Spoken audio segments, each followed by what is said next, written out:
जइब ठालाली चाट राजा जी मोटा जइब ओ मोटा जइब दुगोटा जइब ठालाली चाट राजा जी मोटा जइब ठालाली चाट राजा जी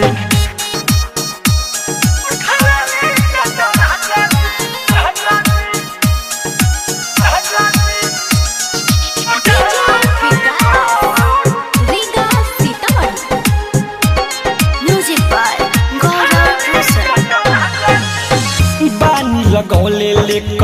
निके ठालाली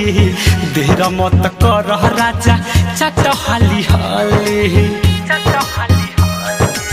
राजा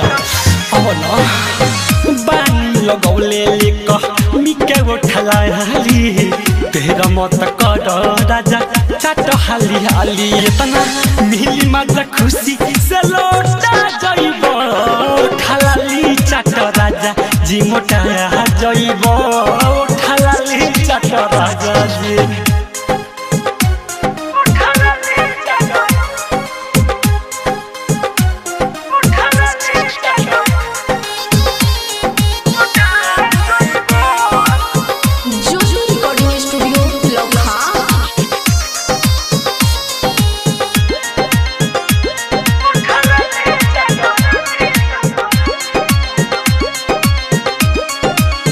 राजा जी राइटर थारू पिया बहुते बुझाला पतर छितर दे हराउ देखल ना जाला ए जी सुन न बिकी राज थारू पिया बहुते बुझाला पतर छितर दे हराउ देखल ना जाला नीचे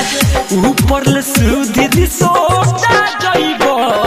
ठालाली चाट राजा जी मोटा जइब